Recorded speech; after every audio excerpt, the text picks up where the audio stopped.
kembali lagi bersama saya Nuni di Inspirasi Sore. Ya, di sini kita akan kedatangan para narasumber yang akan memberikan banyak inspirasi untuk kita semua dalam meningkatkan tatanan kehidupan kita ataupun tatanan instansi-instansi kita. Nah, di sini temanya itu yaitu bangkit, tangguh, produktif dalam menyongsong tatanan kehidupan bangsa. Oke, tidak usah berlama-lama, mari saja kita panggilkan narasumber pertama kita yaitu Ibu Destina. Silahkan Ibu Destina dari Badan Penanggulangan Bencana Daerah. Salam tangguh. Salam tangguh Ibu. Oke, Selamat silahkan sore. duduk. Iya, sore. Sore, apa kabarnya Ibu? Kabar baik, sehat dan tangguh. Mantap sekali semangatnya. Silahkan duduk Ibu. Terima kasih. Oke, baik. Kita kembali ke narasumber kita yang kedua ya. Narasumber kita yang kedua yaitu Ibu Hesti Wiwin dari Dinas Perpustakaan dan Kearsipan Daerah Manaparaja. Baik. Selamat sore. Selamat sore Ibu. Sore. Oke, apa kabarnya Ibu? Sangat baik. Baik sekali ya. Para narasumber kita sore hari ini sangat luar biasa semangatnya, begitu juga dengan saya. Oke. Ini narasumber kita yang ketiga yang akan memberikan inspirasi juga kepada kita yaitu Ibu Rinda Limbong. Dipersilahkan dari UPT Puskesmas Kurah. Salam sehat. Iya, Selamat salam sore, sehat Ibu. Ibu. Iya. Apa kabarnya Ibu? Luar biasa sehat. Mantap. Oke, silahkan duduk kembali. Terima kasih. Sore, Bu. Oke, baik, mari kita berbincang-bincang kembali bersama dengan ketiga narasumber kita. Oke, baik. Apa kabarnya semua ibu-ibu? Puji Tuhan baik. Alhamdulillah sehat ya. Sehat. Bagaimana kondisi di lapangan Ibu Desti? Kondisi di lapangan saat ini seperti kita lihat cuaca sedang mendung dan kemungkinan di beberapa tempat sedang terjadi hujan, dan harapan saya masyarakat lebih bisa mengenali tanda-tanda alam seperti hujan ini dan bisa memberikan dorongan kepada masyarakat untuk siap siaga menghadapi bencana seperti banjir dan tanah longsor yang kejadiannya lebih banyak dipengaruhi dengan salah satu faktornya yaitu curah hujan. Saya kira hatinya ibu yang banjir. Aduh. Bukan ya? Baik, bagaimana ibu dengan buku-bukunya? Iya, saat ini kami di Dinas Perpustakaan Iya. sedang bagaimana membuat inovasi ya untuk meningkatkan jumlah pengunjung. Karena target kami di Dinas Perpustakaan itu per tahun itu target kami 17.000 ya, sampai saat ini belum mencapai. Jadi kami masih berinovasi untuk mencapai target itu. Banyak juga ya Bu targetnya. Iya. Semoga bisa tercapai Iya. targetnya. Amin. Iya. Bagaimana Ibu di UPT Puskesmas Kurah?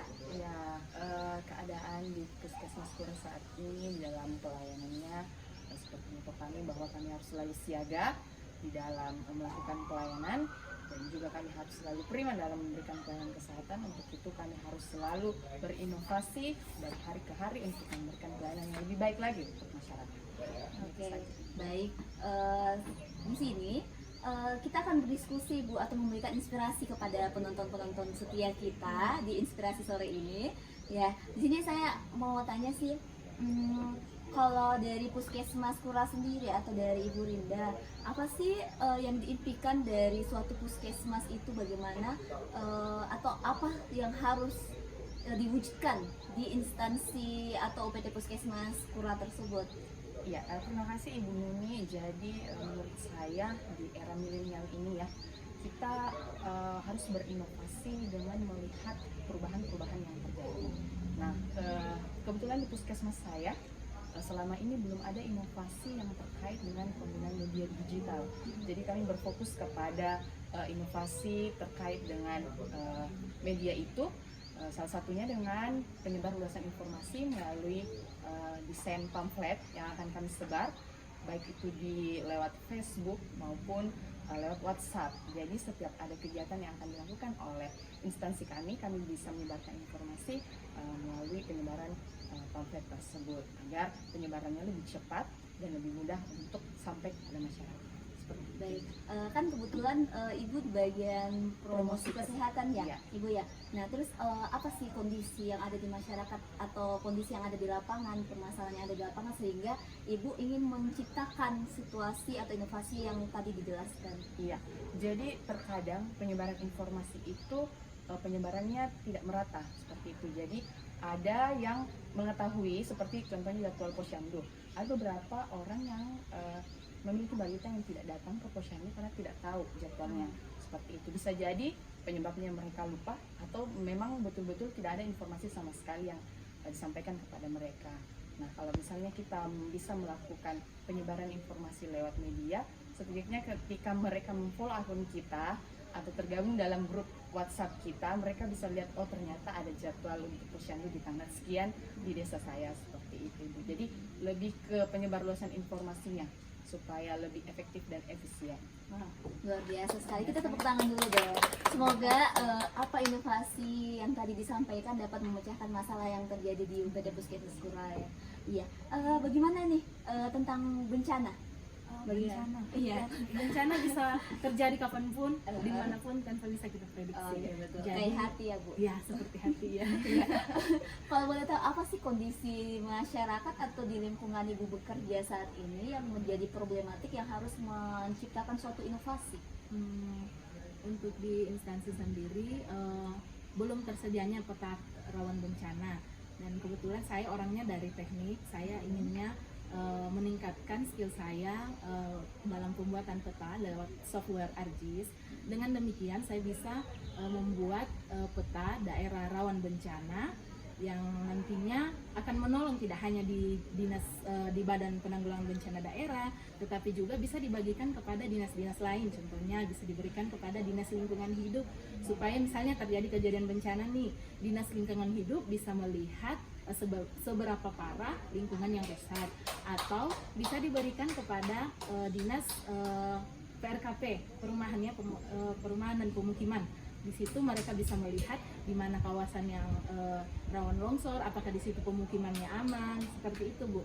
Terus yang kedua, yang saya inginkan tidak hanya dari perangkat daerah, tapi saya juga maunya kepada masyarakat tahu tentang informasi cuaca harian, dan itu kita kerjasama dengan BMKG Provinsi Sulawesi Selatan. Mereka mengirimkan data-data tentang curah hujan daerah curah hujan di kecamatan-kecamatan, karena yang mereka kirim itu sudah per kecamatan.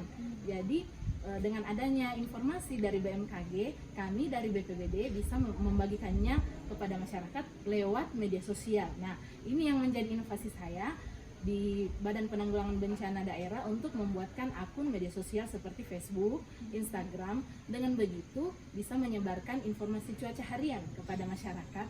Ya, meskipun tidak semua kawasan di Tanah Toraja ini ya sudah bisa mendapatkan jaringan, tetapi dengan adanya media sosial, ya misalnya ada yang dari kampung-kampung datang ke kota, mereka kan bisa mengakses, oh di sini kayaknya di kecamatan kita nantinya akan ada hujan. Jadi mereka bisa mempersiapkan diri dalam menghadapi bencana, karena dalam menghadapi bencana itu ada 3 tahap, yaitu yang pertama kesiapsiagaan. Nah, ini yang kesiapsiagaan yang perlu dibangun kepada masyarakat, bagaimana masyarakat siap menghadapi bencana, tangguh menghadapi bencana apapun. Dan yang kedua, ketika terjadi bencana, bagaimana masyarakat bisa bekerja sama, baik bersama aparat ataupun bersama masyarakat lainnya untuk saling bahu-membahu menanggulangi bencana. Baik, luar biasa sekali ya Ibu penjelasannya, Ibu. Saya mendapatkan banyak pengetahuan nih tentang Badan Penanggulangan Bencana Daerah. Ternyata saat ini masih belum ada ya akun untuk penginformasian kepada masyarakat ya Ibu. Untuk saat ini sudah ada Facebook, tapi ini belum maksimal karena belum tiap hari kita kirimkan berita tentang cuaca. Dan harapannya, karena sekarang ini yang kita hadapi adalah generasi milenial yang suka dengan Instagram, Facebook, TikTok, YouTube. Jadi kita bisa memberikan informasi lewat media sosial tersebut. Oke, baik sekali. Jadi lebih diutamakan kolaboratif juga ya. Iya, betul. Baik. Terima kasih Bu untuk inspirasinya pada sore hari ini. Nah, ini dia narasumber terakhir kita dari Dinas Perpustakaan, yaitu Ibu Hesti Wiwi ya. Silahkan.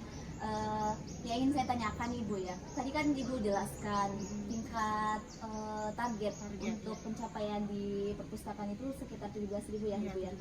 Nah, memangnya itu menjadi salah satu isu yang ada di instansi Ibu, atau memang ada faktor-faktor lain yang mendukung sehingga isu tersebut itu menjadi sangat marak seperti itu? Ya, seperti yang kita ketahui ya, perpustakaan itu kan di mindset orang-orang itu tempat yang membosankan ya. Jadi jujur pengunjung yang datang di perpustakaan ini masih sangat rendah ya. Masih jauh dari target 17.000 itu.